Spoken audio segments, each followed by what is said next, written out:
No, most of you have probably used Zoom before, but for just those of, in case of those of you that haven't, as I'm going through today's sessions, you've got the chat box on the black bar on the bottom of your screens. Please do type in any questions you have into this box, and then when we get to the Q&A sessions, or as we're going through the presentation, we'll be able to see those questions and answer them for you. If you are having any issues or any sort of technical problems, you can also send a message to myself or my colleague Eliana, and we'll see if we can assist you behind the scenes in some way. I'm going to go through a general presentation about Richmond, the American International University in London. I'm going to give you, you'll hear from one of our current students who's on the PA Art History programme, Vincenzo, who you can see on the screen there now. And then once I've finished, there'll be a short Q&A session. And then my colleague, Dr. Nicola Mann, who's the academic lead for the art history programme, she'll join the call and take us through the academic part of the course. And then at the end of this session, I'll also have one of my colleagues from the Student Services Department join us as well.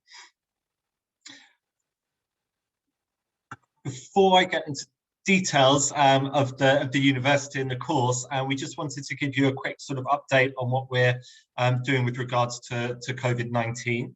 We understand that obviously this is what the situation with coronavirus is going to have a big impact on where or how you choose to study in September. And we just want to reassure you that the health, safety and well-being of all the staff and students and the wider community is really important to the university. And we've put lots of health and safety measures in place to sort of make our campus COVID secure. And we've received some really positive feedback from students about this. Since last September, our teaching has been a combination of face-to-face and online, and it has been affected by the government regulations at the time. Currently, university teaching can't be face-to-face in the UK. So we are still offering online teaching, but hopefully in the summer and then in September, we will resume face-to-face teaching. But we understand that depending on what happens with the pandemic, that this plan may have to change, or perhaps if you're from a country and you won't be able to travel to the UK, then we will make adjustments essentially. And we just want to sort of reassure you that we will keep you updated of any changes to the way we teach in September across the summer, and as you get more feedback on your offers. Richmond is an American liberal arts university. We're the only university in the UK that can award students both a UK degree and a US degree. And what we are with the liberal arts system, it has lots of advantages. And one of the main ones of those is the diversity in terms of the curriculum. So we have a very international curriculum with a big international focus for all the core topics and texts that you'll be studying. We're a global university, so we have students from all over the world, and we teach through the international, through an international perspective. The US liberal arts system also gives you lots of choice and sort of freedom in terms of the subjects that you study. So students will often have a major, which is their main degree topic, and a minor, which is maybe a second subject that they're learning. And this is really great because it allows you to explore two different areas, or perhaps you know, mum and dad want you to study one subject and you want to study something else, so it allows you to explore these two different interests.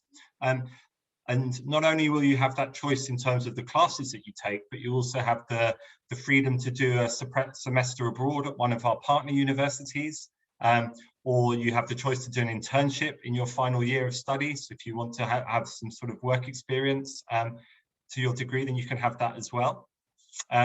And we have partnerships with lots of universities, both in Europe, in the US, in Australia, New Zealand. So if you wanted to go and get an international experience, you could do that as well.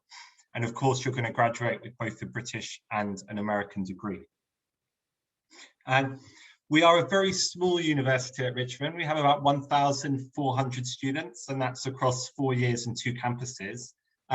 And I really think that our sort of size allows us to offer things perhaps that other larger universities can't, and they really showcases our USPs. So we have a lot of personal attention and support, and that's exemplified through our personal academic advisors. So all students will be appointed a full-time member of staff as sort of their go-to faculty member to ask questions, to help them sort of select courses or guide them through any difficulties they're having on the academic side of things. I mentioned before that the liberal arts system gives you this choice and flexibility. So we have students that enter Richmond as what we call an undeclared student. So they've said they want to come to Richmond, they want to study a degree, but they don't know the exact subject yet. And that's fine. They can take general classes in that first year, and then they can pick their major at the end of the first year, or possibly even the end of their second year as well. You can decide to pick up a minor while you're studying with us. So you don't have to do a minor, and you don't have to declare that before you start, but you have the option, if you take a class in photography and you decide, oh, I really like this, I really enjoy it, you could actually take more classes in that and get a minor in photography, for example. We have a lovely campus in Southwest London, and we have accommodation available on campus for all new students. We have a really great study abroad program, which is when you go and study at a partner university, and I'll mention a bit more about that in a few slides. The US liberal arts system requires students to have more core contact hours than the UK system. So all students in the first year will be studying for a minimum of 15 hours a week. And actually, most students will probably be studying a couple more hours more than that through extra classes that we offer. We have a great internship program. And again, all students have the option to do an internship in their final year, so they get some real practical work experience alongside their degree. And I'll explain a bit more how that works in a few more slides as well. We have very generous scholarships, and these are available to all students, no matter where you're from, and that makes the value for money or the price very competitive. And as mentioned, we have a very international student bodies with our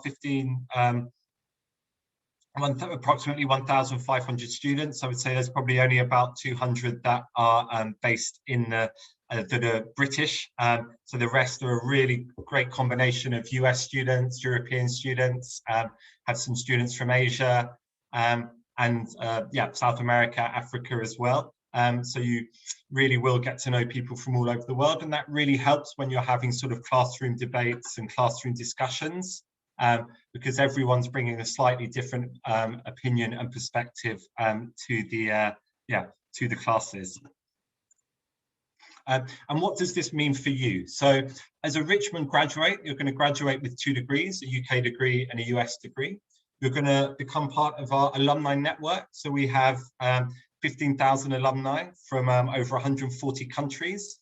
And they're a great resource for you to sort of use both as a student in terms of sort of doing research, or then when you graduate, there's probably an Richmond alumni near where you are that you could make contact with and use as part of your network.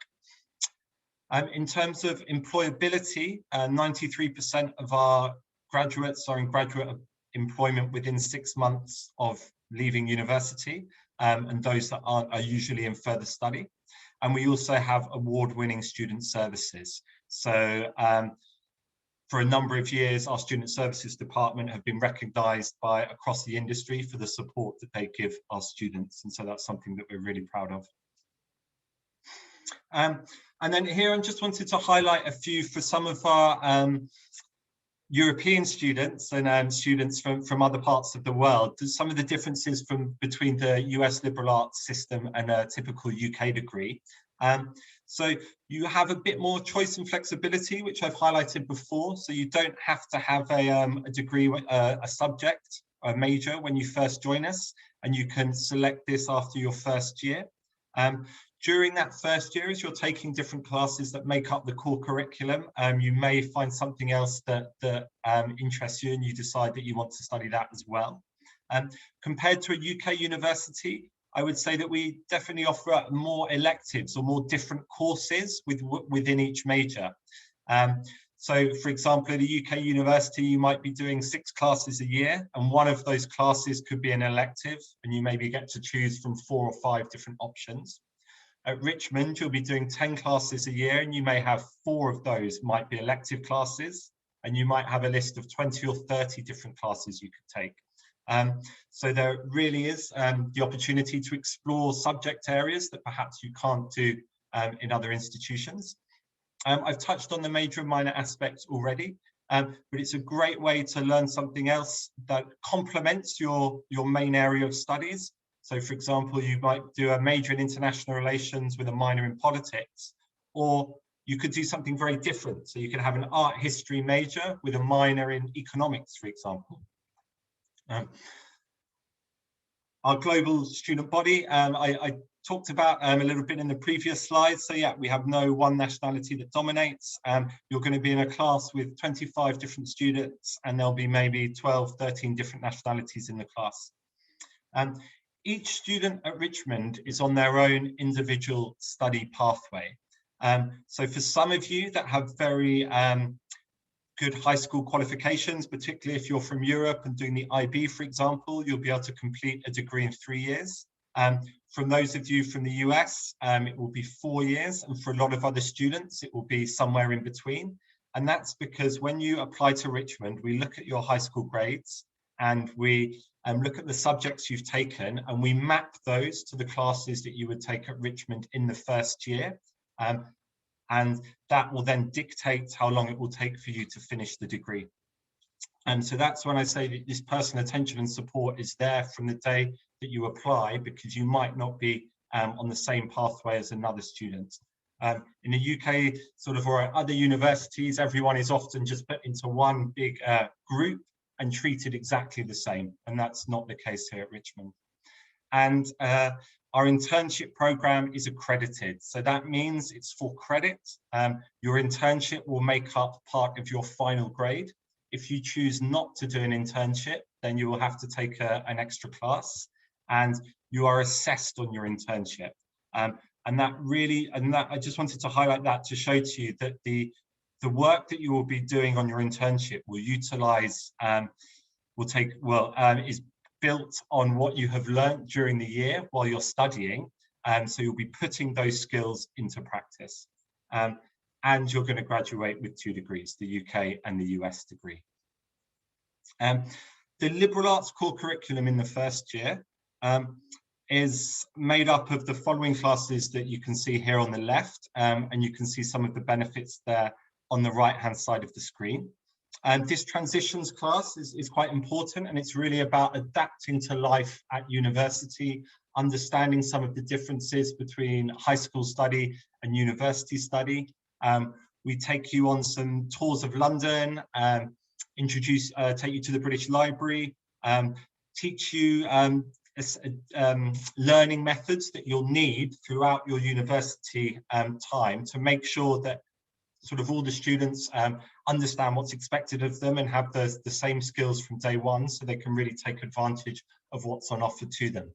And we also do modules on research and writing, scientific reasoning, so this is a science-based class, and quantitative reasoning and maths-based class. You then do an arts-based creative class. We have humanities and social science, and then a few options from electives as well. And this is just really to highlight that, as we know, especially over the last year, the world is very much interconnected. And even though you're coming to Richmond and you think, I'm an international business student, it's good, you need to understand about creativity, and you still need to be creative, even though your subject may not be a traditionally creative subject. And that swings the other way as well. You know, if you're an arts student, you still need to understand about maths, you're still a business, you are a business yourself. You need to understand how the arts industry or how galleries works. If you're going to do an exhibition, you probably want to make money from that. So you need to understand these concepts, and this is what these classes are designed to give you.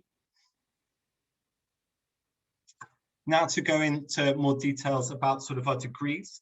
Today we're going to be focused later on about the art, history and visual culture program, but I just wanted to highlight that we do have a whole suite of business programs, so business management, fashion management and marketing, marketing economics, so some traditional programs, finance and investment, accounting and finance, and we have a sports management program that's based up in Leeds as well. in our School of Communications, Arts and Social Science. So we've got different groups of degrees here. So the communications degrees, they sort of fall into one category. So advertising, PR, media studies, digital communications and social media. And this is a new degree sort of really focusing on the digital marketing field that's been established over the last couple of years in relation to social media, and how this is very fast paced and is really the latest thing that all companies need to have and need to utilize if they're going to be successful. And this degree is teaching you those specific skills. Film and photography and film studies, these sort of fall into the same category a bit. And film studies is a bit more theoretical, a bit more holistic, looking at the history of cinema, theories of film, producing, directing, script writing. Film and photography, a bit more practical, focusing on how to use cameras, equipment, video editing software. You'll then see we've got the social science degrees here, history, international relations, politics, and American studies. And then we also have a psychology degree as well. Art, history, and visual culture. We'll be talking a bit more in a few minutes, and I'll leave that for our academic to go through that degree program for you. For those of you that have certain high school qualifications, you would be able to complete the degree in 3 years. So this does require slightly higher entry grades, and you have to have taken specific subjects. And that's only on offer to those programs you see here. So the non-business degrees, you can't complete in 3 years, I'm afraid. The internships, so all students at Richmond will be offered an internship opportunity in their final year. This would be 8 to 10 weeks in length, and it's 4 credits. So because it's 4 credit, you must have a minimum 3.0 GPA. You could do it during the semester or over, so in fall or spring, or over the summer of your final year. Some students do it in the summer between their 3rd and 4th year. And for those of you that would like to do something abroad, we have offered internships overseas as well. Because they're full credit, so they count towards your degree. So as I sort of mentioned in a few slides ago, if you are not if you don't do the internship, you have to do an extra class. And yeah, usually for a minimum of 9 weeks, but between 8 and 10. And because they're for credit, you need to produce a weekly reflective journal, a portfolio of your work. You often have to do a presentation of your experience, and your work supervisor will also send a report to your faculty supervisor here at Richmond, and then your grade would be based on that. So this is a lot more comprehensive and detailed than some of the internships that you'll see at other universities. And the fact that we offer them to all students, I think, is something that you won't find on other programs. And these internships, you know, you're really utilizing the academic knowledge and experience that you've built up over 3-4 years of study, and you're going to be putting that into practice.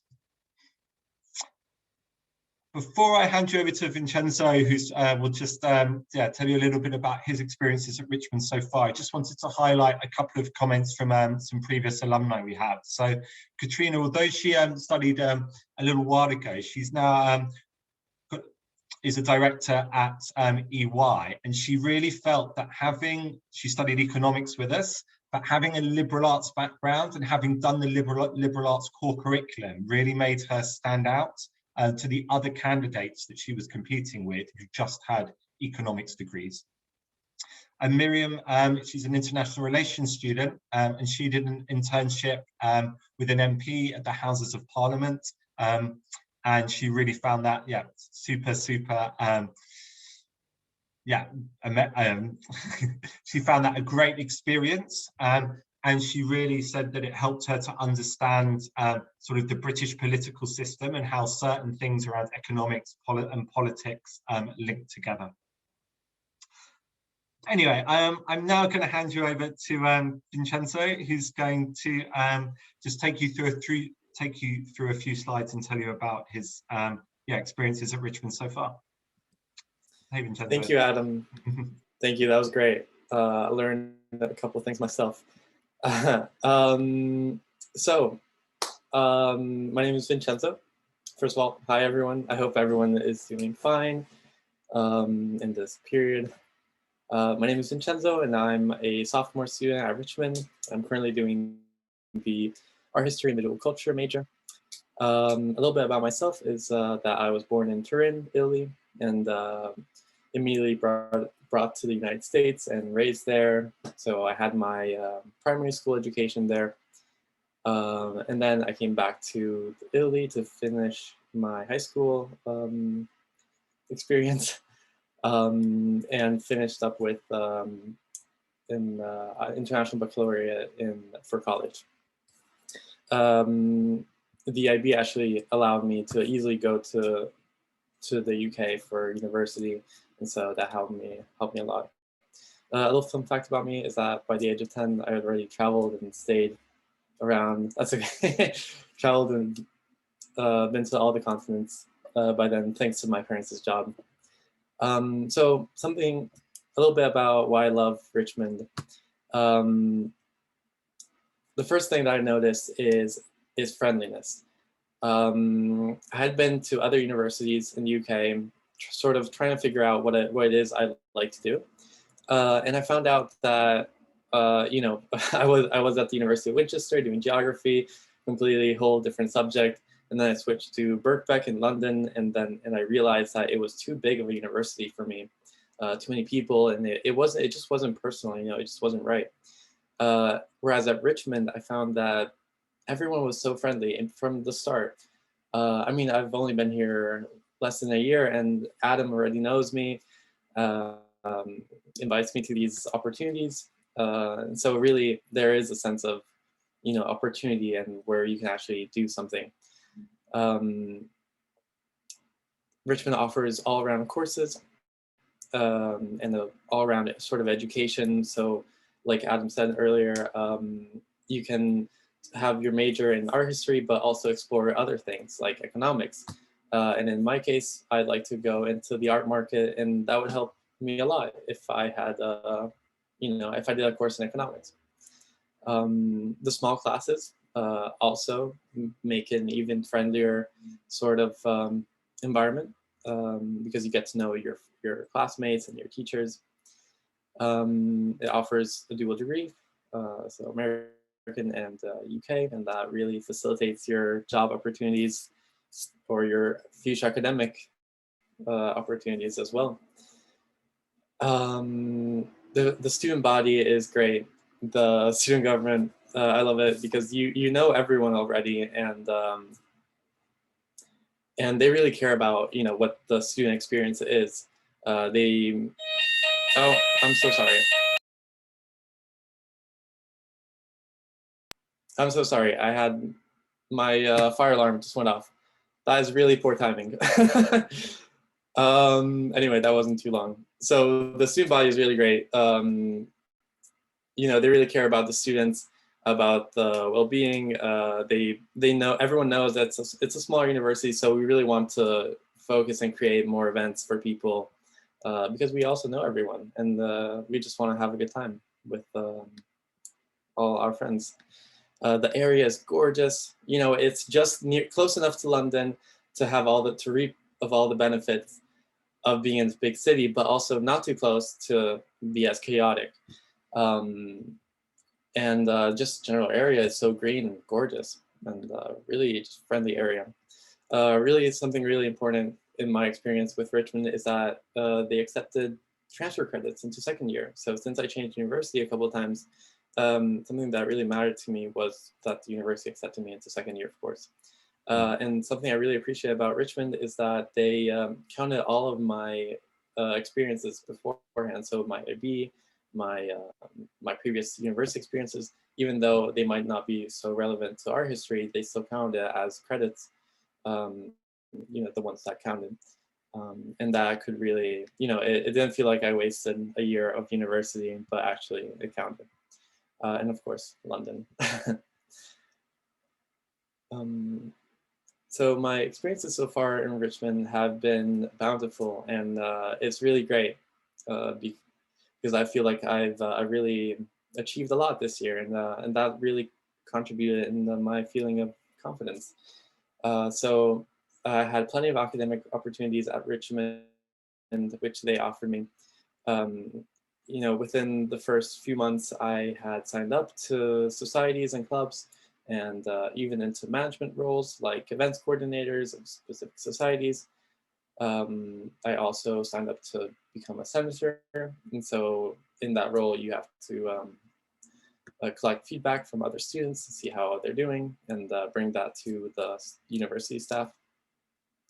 And most recently, I nominated myself for co-vice president at the student government, and got elected for that position, and that was really great for me. And this is within a year at Richmond, and I couldn't be more proud. Some work experience also through Richmond. Through the support of the university, I also got an amazing opportunity at a great internship with headquarters in Berlin. The company is called ArtNet, and they're this online auction house. And it's so good. It's really my top choice for an internship. I couldn't be happier, and it's really thanks to Miss Cissy Loyan and the university who supported me through the whole process. And of course, they're also counting it as credit, which is so good.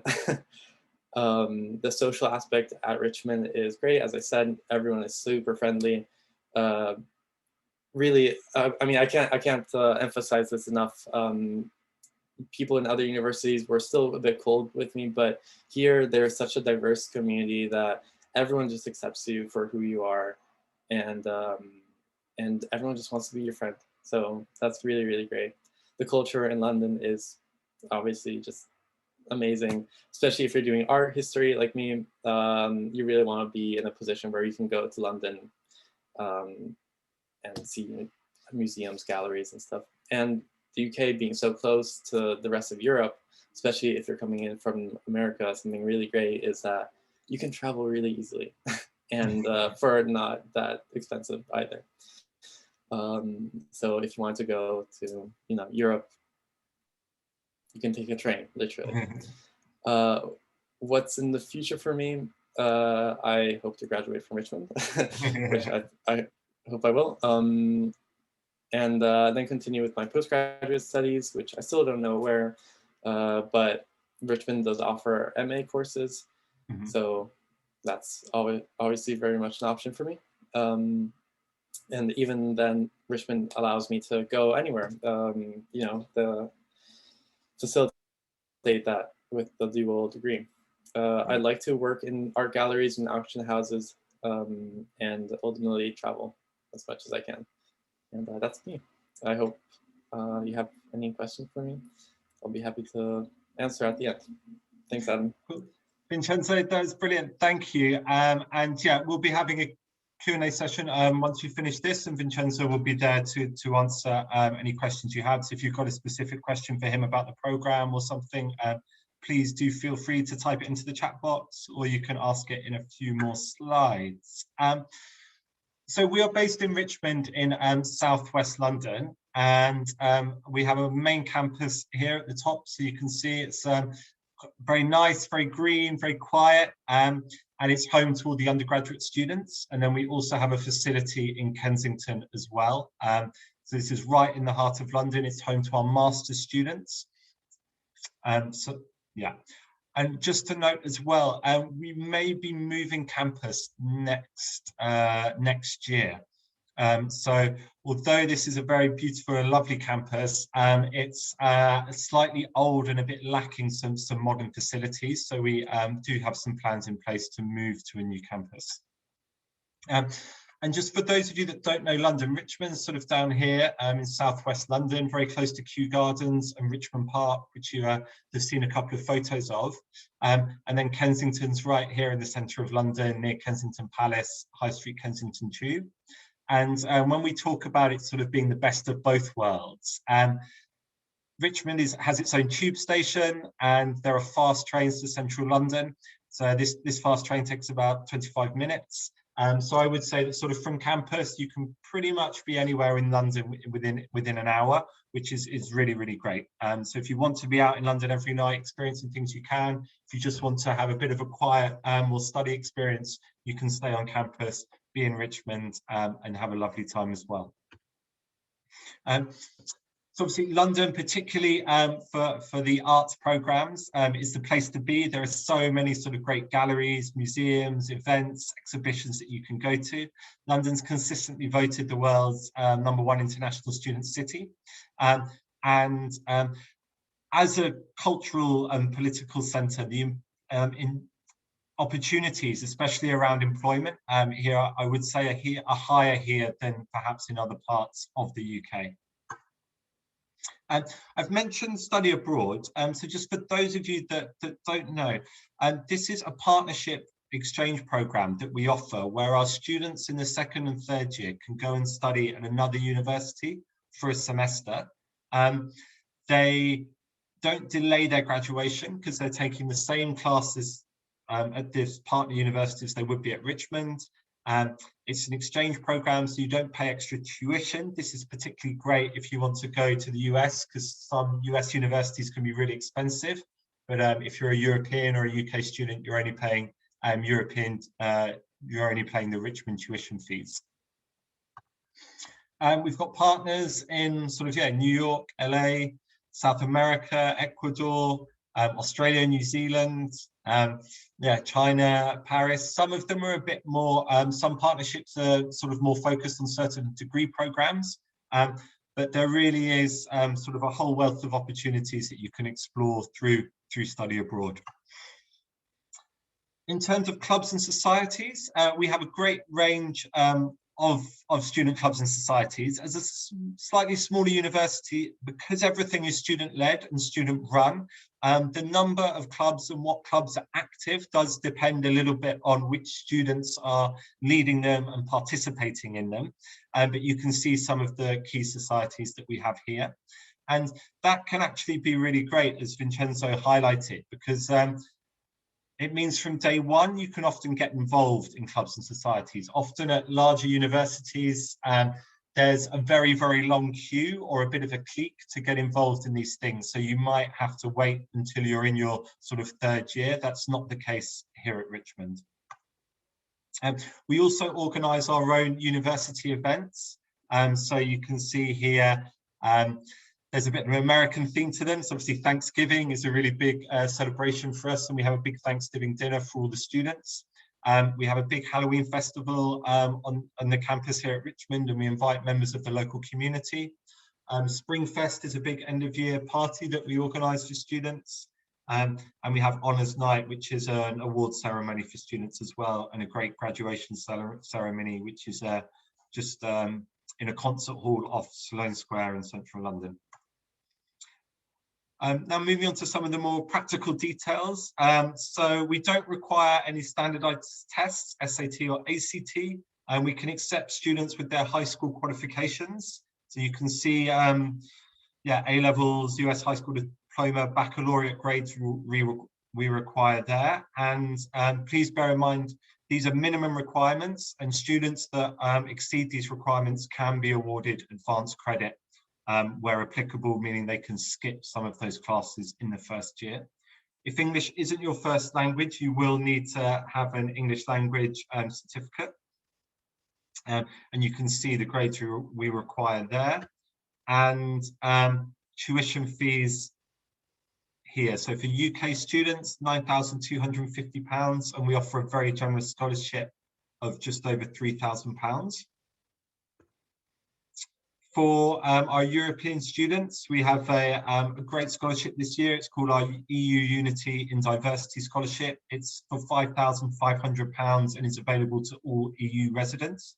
This will be valid for your whole, the whole duration of your degree, so you don't have to reapply for this each year. And then for international students, we have the awards that you can see here. These are merit-based awards, so depending on your high school qualifications, you would be made an award of between £2,000 and £4,750. the higher your the better your high school grades, the higher the award.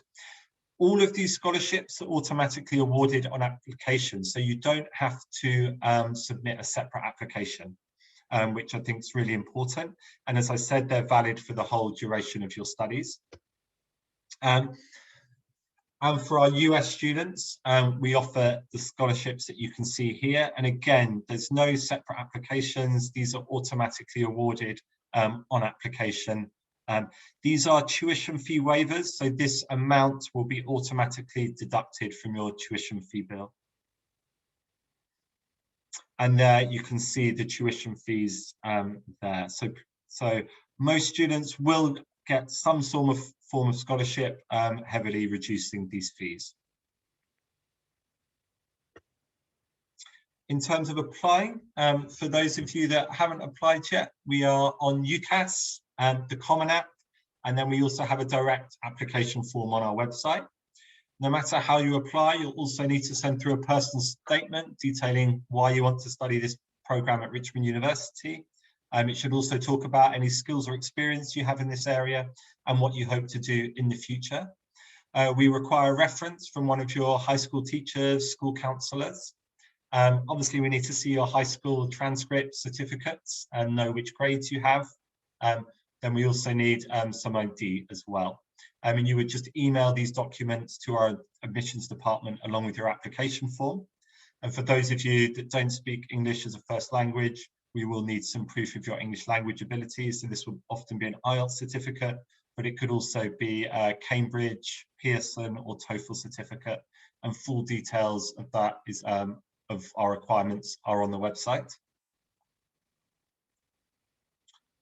That's all from me. We'll be handing over to my colleague, Dr. Nicola Mann, who's the head of, who's the program lead for the Art History and Visual Culture degree.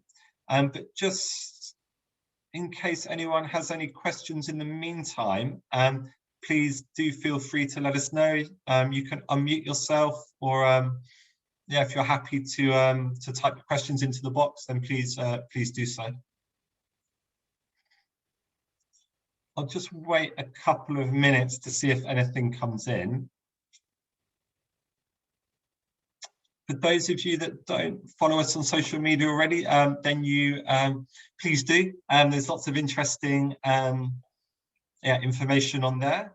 And you can email us anytime in inquiries@richmond.ac.uk and we'll get back to you. I haven't seen any questions come in.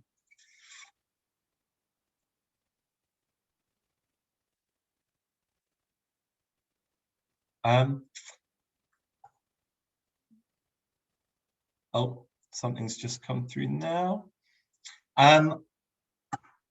In that case, I'm gonna stop sharing my screen, and I see Nicola's here, so I think I will, hi Nicola, hand you over to Nicola, who is going to take you through the academic part of the presentation and tell you more about the degree programme and how it's structured. Okay, thank you so much, Adam, and thank you, Vincenzo, for your great description of the programme as well, and congratulations on the ArtNet internship. That's a fantastic achievement, so I look forward to hearing about that. Rightio, let me share my screen. Okay.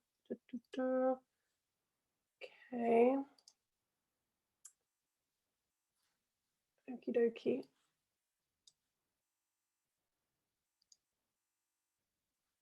Does that look okay?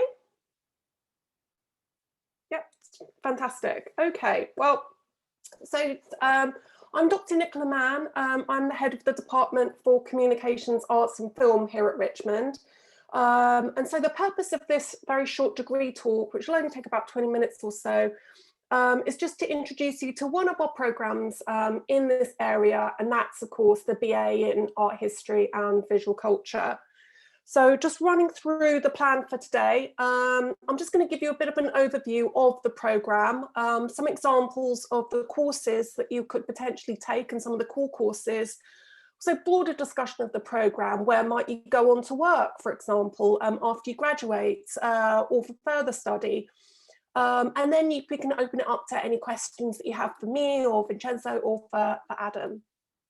Also, if you think of questions after the fact, don't hesitate to email me too, and we can set up a separate Zoom, or I could respond to you via email. So my email address will be at the end of this talk. So while I'm talking, if you think of any questions, you can also pop them into the chat box as well.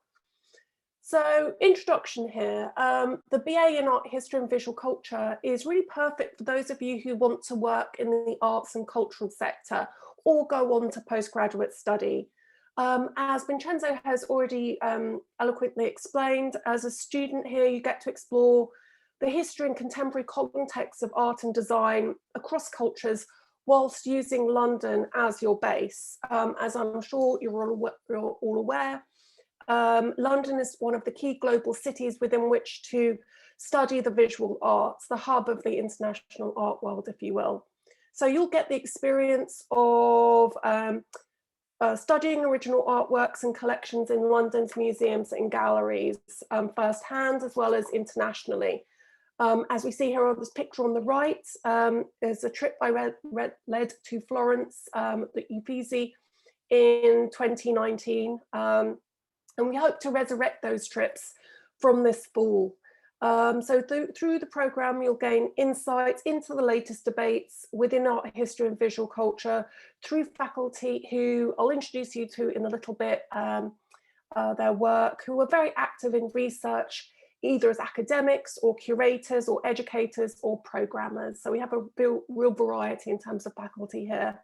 You'll also develop contacts in the global art world and cultural industries through the programme as well. Networking is quite important via the integrated internship to boost your career options. But I'll talk a little bit more about that later, but also through guest lecturers that we have coming in and talking to our students.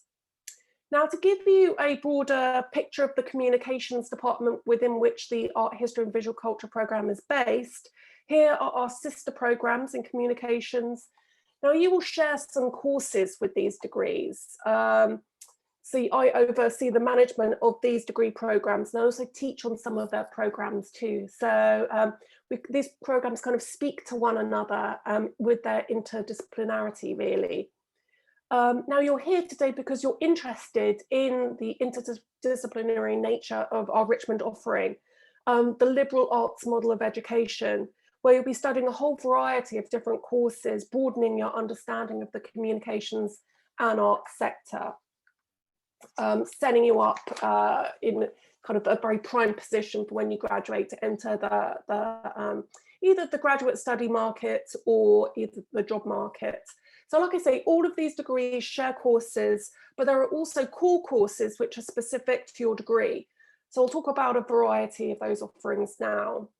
In years 1 to 2, you'll take a broad range of courses such as Introduction to Film Studies, which explores film as a medium across cultural and historic contexts. I'm sure Vincenzo might be taking this now, I believe. Covers film in its various forms, from first projections in the late 19th century to online distribution today. As with all of our courses, contact with industry professionals is absolutely fundamental. So my colleague Caleb Turner had a real coup about a year ago. He managed to get Wayne Garvey, the president of international production at Sony Pictures, in to speak to our students, which was a fantastic event for all round. So essentially your career at Richmond will begin with an exploration not just of arts, but also film and visual culture broadly. And so this is an example of such a course that you'll take. During your first year at Richmond, you'll also get the chance to study photography. In this fantastic Foundations of Photography class taught by my colleague Chino Otsuka, who is a wonderful award-winning artist who's shown internationally, including at the Paul Getty Museum. So students on this course learn to use digital single reflex cameras and Photoshop for image workflow and editing. But you also learn about the theories that underpin the photographic practice. So yes, as an art history and visual culture scholar, most of your courses will have a writing component. But within this course in particular, we offer up the opportunity for making and thinking through making, which some students really enjoy. And you will have the opportunity to take potentially more practical classes as your elective options. So another course that you will potentially take during years 1 and 2 is a course in Media and Communications, which is Digital Society, which, as I'm sure within the past year or so you can understand, is ever more important. Offers students the opportunity to critically analyse digital society, how it affects institutions, audiences socially, culturally and politically. So we learn about what it means to be in a digital world and operate tactically through digital technologies. And my colleague, Dr. Susan Pell, teaches this course. This is her specialism. Another example of a core course that you will take is Introduction to Visual Culture. And this is concerned with how art changes across cultures. This is a course via which we think about the theory of painting, from sculpture to print to photography to film, fashion and advertising, developing your communication and research skills in these areas. I'm not teaching this this semester, but I normally do. So we look at visual culture as diverse as Banksy's graffiti artworks through to comic books and architecture. Again, this is a course that is based on a number of field trips, culminating in a trip to Shoreditch to explore the graffiti culture there and to explore graffiti studios there. It's in years 3 to 4 that you will take a broad range of classes, ever more specific to your major in art history and visual culture. An example of this is History of Design, taught by my colleague, Professor Alex Seago, with his smiley face on the right here, which is a course that examines the history of design objects of all types and their place in material and visual culture. This is a course that I would love to take, and so I might have to do that at one point. It deals in product design, technology, graphic design, spatial design, and again includes a number of field trips to places, sites across London, such as the Design Museum, and to Liberties, the historic Liberties store in London. And I've included a fantastic picture on the right here of when the course was taught last year, and Professor Seago took the class to Liberties in London to study their famous prints there, and just happened to be on that trip that Liberties was serving free champagne, sherbet dabs, licorice all sorts and jelly babies. Now I can't promise you that will happen with every field trip, but we like to think that London is full of surprises. So essentially London will become your second classroom in year 3. And you'll get a taste of all the arts and visual culture in some of the city's world-leading museums and art galleries, extending your expertise. So last but not least, working in the art world is my final example of a course offering. In this course, you'll find the content to be very vocational in focus, looking at both the commercial gallery work and also the public museum. We want to set you up for potentially working in either the private or the public sector. We want you to look at a wider range of skills and knowledge that you will need to enter as an art world professional. Within this course, which is a final year course, you'll study the international art market. There'll be field trips to Bonhams, Sotheby's, auction houses in London. You'll study arts policy, the educational, social and regenerative potential of working in the art world. And so a lot of multidisciplinary efforts within this course. Here is an example of a publication that students on the Working in the Art World course published a couple of years ago, which was very well received. It was a magazine titled Women Art Work, which focused on the important work of several female artists in today's art world. The students, as part of this course, interviewed artists in their studios in London. It also comprised profile pieces, reviews, and a guide to female artists to watch in 2019. So you can see how this is very vocational in focus. And at the time, the students secured printing funding, and so were able to actually take these journals to the interviews for postgraduate study and also for job interviews. So it really kind of links course to the world of professional practice.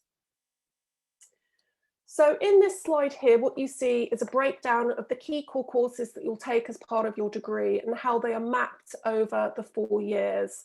While on the one end of the spectrum, you consider art histories that fall within the traditional Euro-American canon, with courses such as non-Western visual cultures, within courses such as non-Western visual cultures, you look at some of all of the material outside of the traditional canon. So on one end of the spectrum, you look at traditional art history, but also non-traditional art history. And this includes areas of study from Oceania to the Americas and from prehistory to the present ultimately. So thinking of art history as a discipline not just connected to the canon, we think of art history as a globalized discipline. As an international university, it's important that we give you a globalized appreciation of art history, breaking an art history that breaks away from the traditional canon of colonialist roots ultimately, and we're making efforts within our curriculums to decolonize our curriculum. So your courses get ever more specialized as you move through, culminating in a year-long senior seminar project, which is over the course of normally the fall and the spring semester. It's 10,000 words, which sounds like a scary amount of words, but it's plotted out carefully over those 9 months. And we're really open to enabling students to explore research that's of interest to them. So it's my job to enable you to carve out a key research question that will take you into the workplace or into postgraduate study. We ask you, like I say, to create your own research question, which meets your academic and professional requirements. And then we support you with this, with one-to-one meetings, with group meetings, with utilising the expertise of the faculty at Richmond, but also beyond. So you will typically take 5 courses a semester, and in a normal semester, each course meets for either 1 3-hour session or 2 1-hour 20-minute sessions. So Adam might have explained that to you already, but if not, that's the information. There are also what is known as elective classes, which are courses rather outside of your major that you can choose to reflect your individualized interests. And this is fascinating for art history and visual culture majors. So you can take your pick from some exciting electives, which might include fashion and media, questioning Renaissance art, British art and architecture, film in the Americas, or beyond. So essentially, this is to support your own personalized interests. As likely Adam has already explained, you also get the opportunity to take a minor option here at Richmond, which might be in communications or might also be in international business. Minors in international business and communications or film studies are traditionally the most popular minor options to accompany a major in art history and visual culture. So let's think about other important aspects of your time here at Richmond potentially. In art history and visual culture, as we've already said, we have very, very small class sizes, more so probably than any other major at university. So it's very, very collegial. The art history and visual culture students are a tight-knit group who stay in touch normally after they graduate. In the last few years, the approximate number of students per class has been around 15 to 20 students in years 1 and 2, and around 10 to 12 students in years 3 and 4. These are small group seminars where you get to put your voice across, you're not just lectured at, and you become in very close contact with your professors and your peers. So certainly not a large atrium type classroom that you might see at larger universities as described by Vincenzo. So we pride ourselves at Richmond on the very interpersonal nature of our teaching strategy.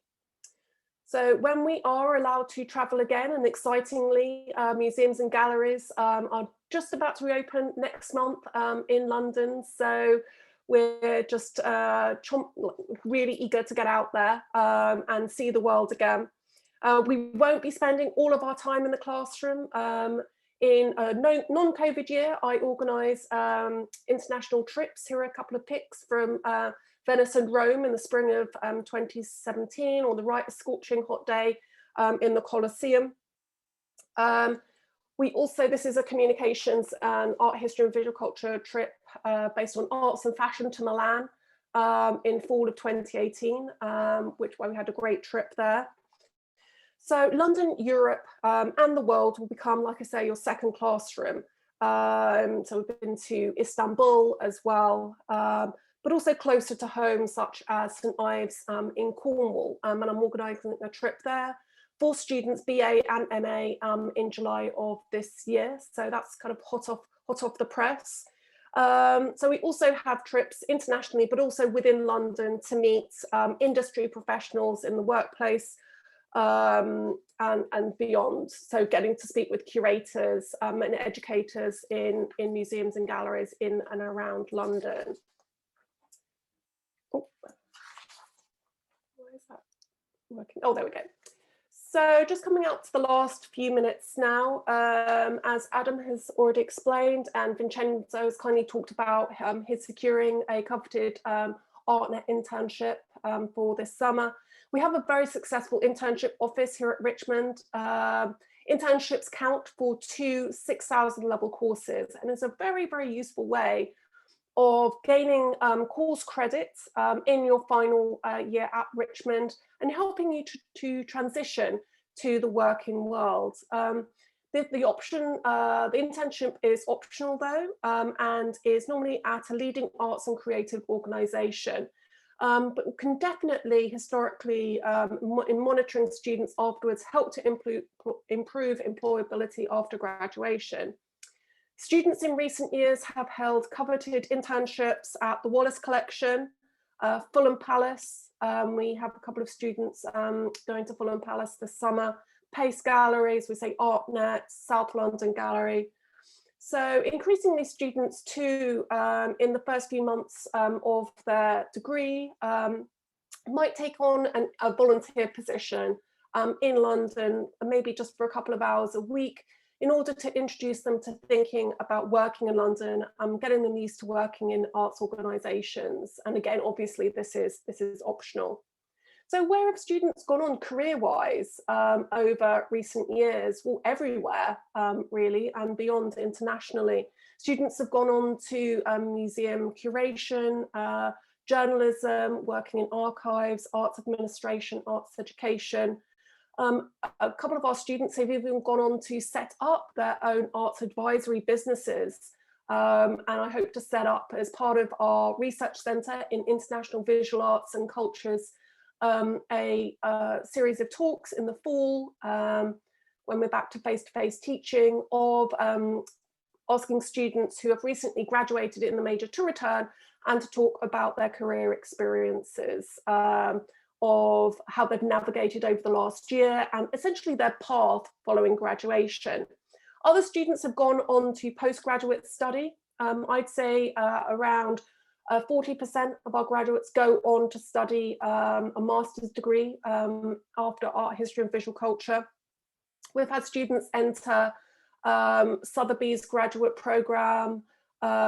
We've had students go on to the University of California, Riverside, sorry. I've just written a reference for a student entering the Museum Studies program at the University of St Andrews in Scotland.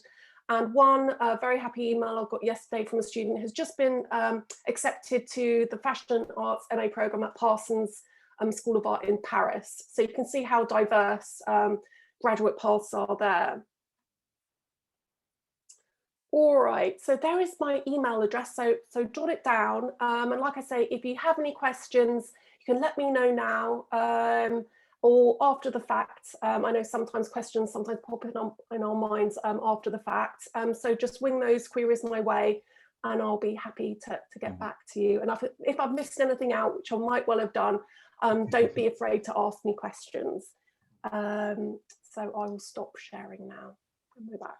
Oh, that's brilliant. Thank you, Nicola. Oh, some great information there and insight. And yeah, I really hope that from September that the trips do start to open up again, and we can, yeah, really showcase some of the great things that we do outside the classroom that was slightly disrupted last year.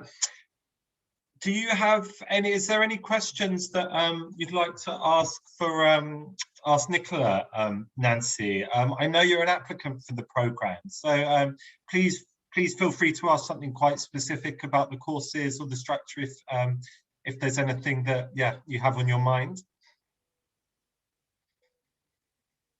I don't. Hi. Hi there. Hi. Oh, yay. Thank you. No, I have no questions. Yeah. Okay. Fine. That's great. Thanks.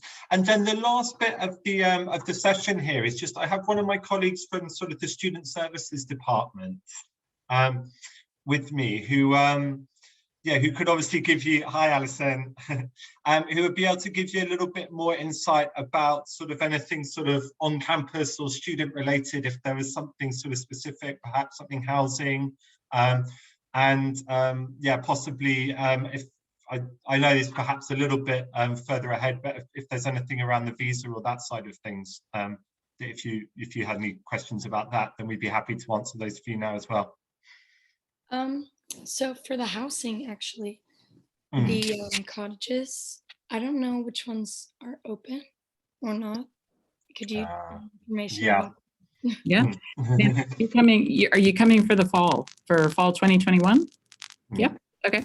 Yeah. Great. So all of our undergraduate teaching is at the Richmond campus.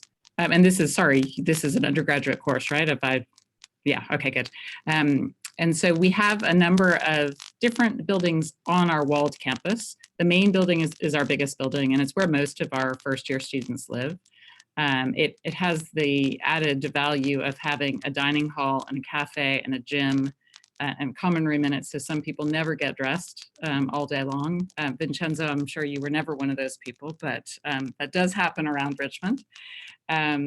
Then there are some outer buildings that are a bit smaller, so I think it's really at your interest what you think. You know, the main building is more of a dormitory experience, where the smaller buildings are more communal living in a smaller sort of single building. So there's a lower cottage, red house, Longley house, and the main building. But you know, keep in mind you can walk out your door and see every other building from where you are. So it is quite a small residential community. Yeah, the whole campus, it probably only takes about 10 minutes to walk around, Nancy. So even if you are in one of the other buildings, nothing's very far away or isolated. Yeah. I think it's good in the I think generally a lot of first year students will be in the main building in the more dormitory style, and then they're sort of all together. They have quite a bit of fun, I think. And then it's just super convenient as well, because you're in, there are some classrooms in that building, and as Alison said, the gym and some other facilities. So it's all just sort of there on your doorstep. Yeah, we do have a security person who's on site 24 hours a day, 365 days a year too. And that person is in the main building, but supervises the whole campus as well. So, you know, it's in Southwest London and Richmond. I don't know if you've been to London yet, Nancy, or you have that to look forward to. But it is quite a quiet residential neighborhood. And we're up at the top of a beautiful hill just around the corner from Richmond Park. So it's gorgeous, you know. And I think when I first came to London more than 20 years ago, I saw Richmond and thought, oh, it's a little suburban. It's not entirely London. And it took me about a week to decide that I never wanted to live anywhere else. It's beautiful. It's got all the great things of living in a quiet community, but also being really close to central London. So yeah, you guys are lucky coming here. I do have a presentation, and I realize that you're the only one on the call, Nancy, so I can go through some of it. A lot of it has to do with some of the careers initiatives that Nicola was just talking about. So great to hear that we're kind of combining presentations in the same way. But it's also about some of the social bits of studying at Richmond. So let me just share my if I can share my screen. And if you do have questions as I'm going through this, let me know.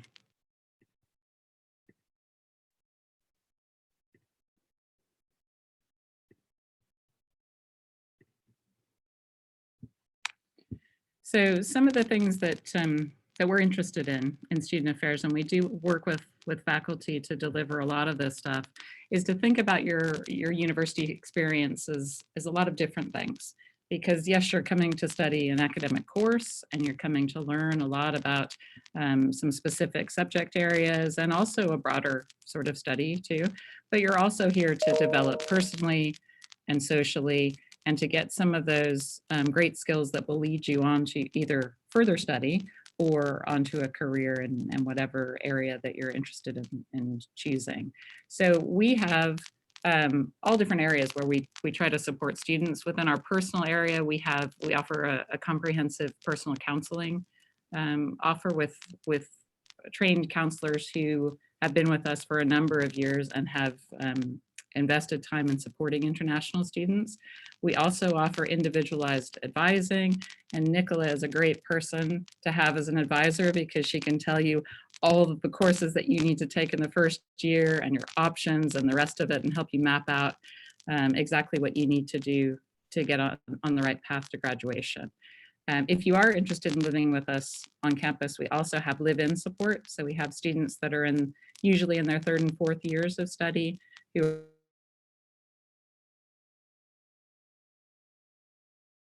living in the residence and activities and supporting students. Pretty big change from moving away from home to living abroad and becoming responsible for yourself in a lot of ways. We have health and wellness support, and we have obviously ramped this up in the last year to try and support students through very uncertain times with COVID and some of the concerns about what's going to happen next and managing that uncertainty. Our academic support, alongside our colleagues on the faculty, we offer peer mentoring in the first year. So again, students that have been with us for 2 to 3 years are often hired on as peer mentors, and they're people that can help you with some of those general questions like, how do I open a bank account, and what's the best mobile phone company to go with, all the way to how do I register for classes, and what does this grade mean, and how does this affect my UK degree. They're great people to offer you advice on time management and study skills. Even if you feel you've got a really great handle on that, I think studying at university level is often a challenge because it's just very different from what you may have done before. We also support students with special educational needs, so students who are dyslexic or have attention deficit or may have mental health concerns or other requirements that might cause them to study in a different way.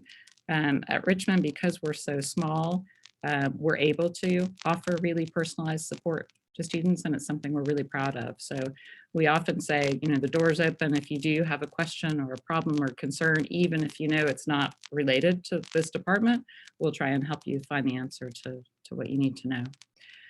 We do have quite a social community, and maybe Vincenzo can chime in and tell us a little bit about what he likes to do too, but at Richmond, we are one big, sometimes very dysfunctional family. We start at new student orientation by introducing you to other students, maybe with similar interests, maybe from different places. The expectation is when you live on campus, you'll be surrounded by people who are different from you because we think difference is great. We also offer trips and activities to get you used to living in London on public transport and getting around the city. And we host a number of events throughout the academic calendar to help you feel a part of the community. So part of what we do in student affairs is to integrate the aspects of training and careers development and personal development and social responsibility. So we do, I think Nicola mentioned, we do want students who are volunteering in the community and being a part of our campus community and beyond. We want you to get to know Richmond and London in a wider sort of sense of the word. So hope people will take part in that. We have a really great careers department, and some of my colleagues who are working in that department will come and present in first year classes, and they'll talk to you about volunteering and about student leadership opportunities and about internships. We host a number of seminars, and some of those are our alumni coming back to talk about what they did after Richmond. Some of them are industry experts talking about how to get into a certain field. Some of them are just simple seminars on how to write a great cover letter and how to interview well. But all of those are freely available and are happening all the time. So definitely get involved in those. We realize that coming to university can be a huge financial challenge for a lot of our students. So we do offer support with scholarships and bursaries. And we do offer links to Department for Education funding through the US federal loan system. So if you do have questions about that, I've got a colleague who helps me run that as well. And as I mentioned, the leadership program that we have is integrated and partners with the courses that you're taking. So if you are doing things like mentoring or tutoring or working with student government or a part of a clever society, you can keep track of all of that so that when you do finish your degree, you have both a fantastic academic degree, but you also have some skills that you've developed along the way. So here's some pictures of us during non-COVID times. You can tell because people are not socially distanced, right? But we've hosted a few TEDx talks. We do have some community events that we run in partnership with our neighbors. So we have a big Halloween maze and Halloween fun for our neighborhood kids. Because we've got an American, we host some American traditions because we have an American legacy. We have had parties and events on our green outside. We're about to have a barbecue this Friday with far fewer students, sadly, because we don't have a lot on campus, but it is an opportunity to meet lots of different people from different backgrounds and take part in some really fun stuff. So some of the things we mentioned about career services, we do have an individualized approach, as I mentioned. We are available for one-on-one consultations with our team, and we have an associate dean for career services and an internship coordinator. We also have some alumni who have come back to Richmond to volunteer their time and mentor students in their specific area. And it's really interesting to hear their insights of what they went off to do and what they've come back to do. And many of them are still here in London. We have an integrated curriculum. So some of the courses that you may be taking in your first year will have elements of career services within them, an element of volunteering, an element of building skills, particularly some of those soft skills like communication skills and teamwork and resilience built into them. We host lots of activities. I think some of our students are tired of seeing our list of activities every Monday. We publish a newsletter every Monday to let students know what's going on for the week. And there are always at least 2 or 3 careers events in there. And I mentioned the Leadership Academy. Our network of contacts extends to 15,000 alumni worldwide, many of them in the US. And we also have employers who work with us to help students both in internships, but also hire students post-graduation. Okay, so some ways that we're right now supporting students virtually, and we hope when you get to campus, Nancy, that this will be less virtual and more in person. But some of the elements I think we will carry on with because we're able to reach such a wider audience in doing some of this in addition to the face-to-face. Some orientation events and social activities.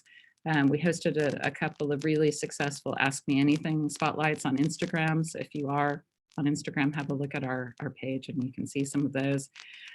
We have been able to connect students virtually wherever they are in the world through some of our WhatsApp groups. So if you are taking a class in, for example, art history, and you're trying to connect with the people in your class right now, you might have somebody based in Italy, somebody based in New York, somebody based in London, and somebody based in Dubai, and you have to run a group project together. So we've found innovative ways to connect people, even through time zones, to get some of that work done. We've hosted study halls and careers events, well-being activities. We're really working on communicating well with students.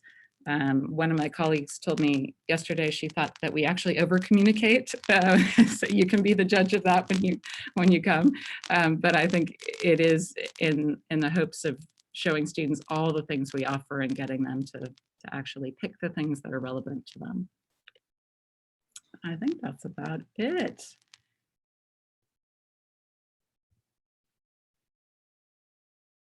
Any questions? Cool. Yeah, that's great. Thanks, Alison. Any questions? And just to highlight as well, we did find some students, even though that was during lockdown, we managed to find students some really great internships online. So yeah, which we were really pleased with, and so they still got to do their internship program. Yeah. We're running, I think, I talked to Cecile, who's our internship coordinator, earlier this morning, and I think we've got upwards of 35 running this summer. Many of them are remote. So yeah, lots of exciting, really interesting stuff going on. And some of the arts ones, I think, they managed to do online as well, didn't they, Nicola? That's true, or with the option of it shifting at some point in the summer. Say the 2 internships at Fulham Palace, I think they start off remotely, but the museum is going to try and get the students to come back face to face. Which I'm really hoping, because it's about 10 minutes walk away from where I live, so I can, I can walk over the bridge and go for a picnic lunch or something with them. So, but yeah, I'm excited for them, and the reopening of everything here. Sorry. Okay then, if there's nothing else, yeah, I think we'll finish. But yeah, thank you, Alison, and yeah, and Nicola and Vincenzo. And Nancy, yeah, you've got our contact details, and obviously we will be in touch yeah, over the coming weeks. You'll also be invited to what we call an applicant day, which is on May the 8th, which you might have seen a communication for yeah, which will I think also be hosted by Nicola, and she'll actually go through an actual topic that you would study as part of the degree program. So that's another really great session to learn a little bit more about yeah, the exact teaching methodology we use, and to meet some of the other students that will be on the program with you. Yeah. Now we can get to know one another a little bit more, and I can run you through what assignments might be like and that kind of thing, and we'll get to meet your classmates as well, so we'll make it a fun session. Cool, that's great. Okay, cool. Thank fine, you. I think we're going to finish. Not at all, not at all. Oh yeah, and follow us on Instagram. Alison's just put it there. I've just spelled it wrong though. Sorry, I'm writing it fast. There we go. That's the right one. There's a campaign going right now. It's run by our student government about what you love about Richmond. And I saw a couple of them, and yeah, there were some really lovely ones. Yeah, it's pretty cool. It gives you kind of a feeling of an overview of what Richmond is like, and there's lots of pictures on there of students doing things that they see as valuable as part of their student experience. So definitely have a look. I think it's really fun. Every morning I scroll through it and like everything. So it's fun. Okay then, yeah, Nancy, if there's nothing else, then yeah, we'll say bye-bye. Thank you for your time today. Yeah. Nice meeting you. Thank you, bye-bye. Thanks everyone. Bye. Bye.